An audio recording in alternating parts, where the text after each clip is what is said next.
Hi, Leela and Arjuna. Today I'm going to read you guys two stories. So I'm going to read The Bernstein Bears and Too Much Car Trip. And before, I just read The Wishing Star. It was just about vacation time for the Bear family. Brother and Sister Bear knew where they wanted to go on vacation. Brother's choice was for Great Grizzly Land. Cousin Fred's been there twice, Brother said. He says it has all the biggest, steepest, fastest rides. Sister had a different idea. She wanted to go to Wild White Water Kingdom. Lizzie went there last year and she says it's awesome. It's got a white water ride where everybody has to wear a bathing suit. It's got a pool that makes a huge wave, a corkscrew water slide, and I'm sure those places are fun, interrupted Papa Bear. But we're on a different sort of vacation this year. Oh? Said Brother. Where are we going? We're going on a car trip, said Papa.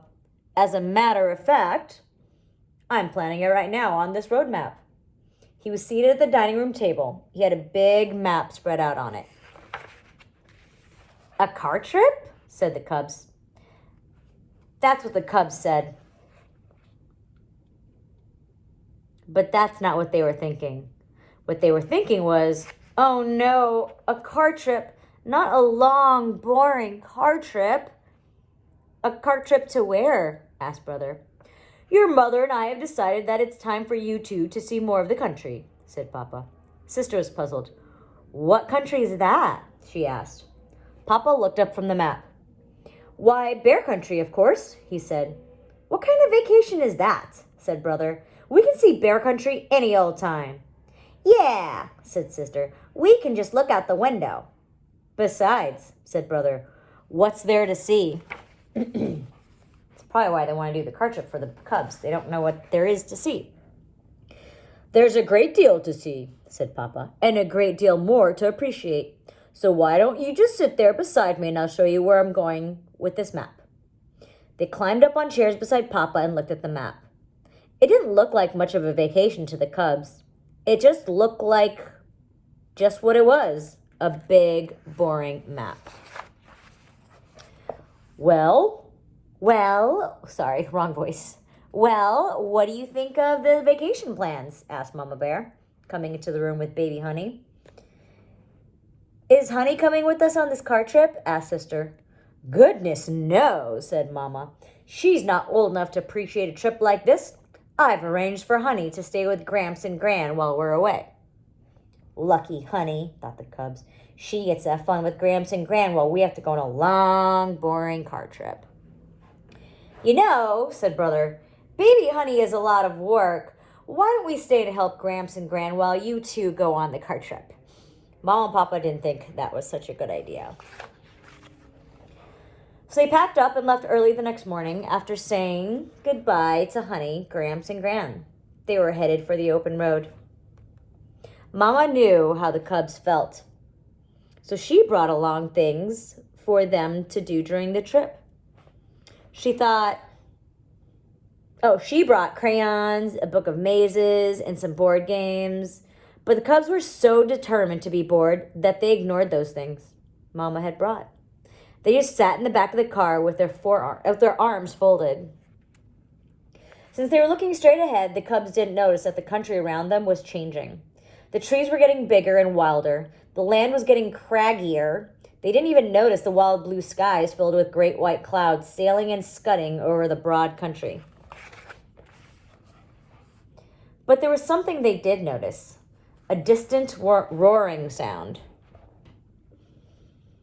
that's getting louder and louder. The sound was getting louder and louder.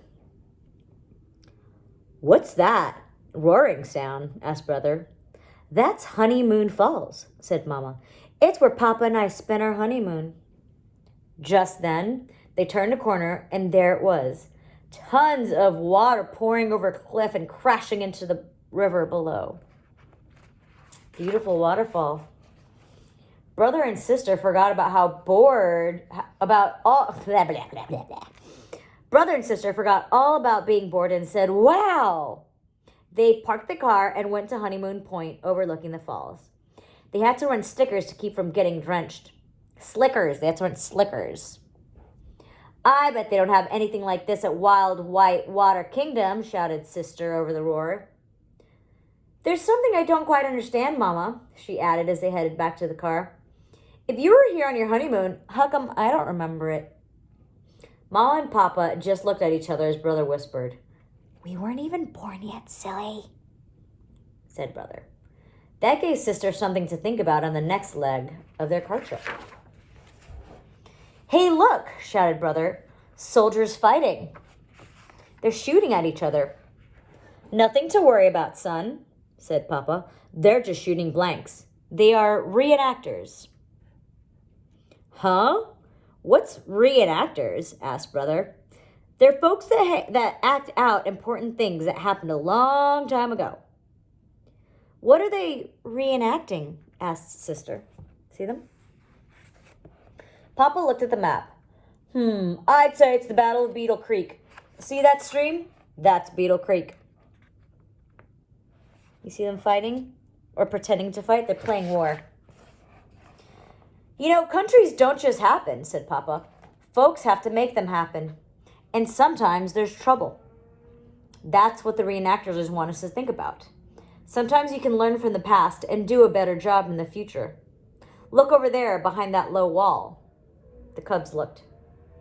See those stones? These stones right here? Asked Papa. They mark the graves of the soldiers who fell in battle. That means they died. Brother started to say, wow, but nothing came out. Sister took hold of Mama's hand and leaned against her. Because they were fighting the war. The soldiers were. Back on the road, they went uphill for a long time. They passed a sign that said elevation 7,610 feet. That's really high. What's that sign mean? Asked Brother. We're in the Great Grizzly Mountains, and that's how high we are, said Mama. That's when they turned a corner and found themselves looking down the steepest, narrowest, windiest road they had ever seen. The wind rushed past as they plunged down the mountain. Phew, said Brother when they got to the bottom. I bet they don't have anything like that at Great Grizzly Land. That's a pretty safe bet, said Papa. Man, this book is long. When is it going to end? They passed a sign that said, now entering Bear Country National Park, home of Mount Grizzlymore. What's a national park, Mama? Asked Sister. It's a park that belongs to the whole country, said Mama. What's Mount Grizzlymore? Asked Brother. It's a very special mountain, said Papa. What's so special about it? Asked Sister. You'll see in a minute, dear, said Mama. Mount Grizzlymore came into view as they came out of a clump of trees, and it really was special. It had 3 enormous faces carved on its side. Ask Tata what that's actually called in real life. Grizzlymore is the Bernstein bear name for it. We call it something different. Ask Tata. Or Opote. Who are they? Asked Brother from the observation area. They're some of the greatest heroes of Bear Country history, said Papa. Their faces are carved in the mountains, so we won't ever forget them. Brother and Sister looked up at the faces. A picture came into Brother Bear's mind's eye. It showed the 3 historic faces, but there was another one, too. It was the face of Brother Bear. A penny for your thoughts, son, said Papa. I was just thinking about how this trip is a lot different from what I expected, he said. Of course, there was a lot more that happened during the Bears family car trip. There were spilled drinks, bathroom stops, sticky lollipops, souvenir shops, motel stops, and all the other things that usually go with car trips. But that's not what the Cubs remembered. What they remembered was the big sky, the great falls, the mighty mountains, the little graveyard at Beetle Creek, and the heroes of Bear Country's history in the side of a mountain. Baby Honey Bear was asleep when they picked her up at Gramps and Gran's and headed home. You know something, Papa? Said Brother as they climbed the steps of the treehouse. We ought to take Honey on a car trip sometime, when she's old enough to appreciate it, of course. Of course, said Papa. The end. And tomorrow I will read Seashore Treasure. Leela, I think we've read that before.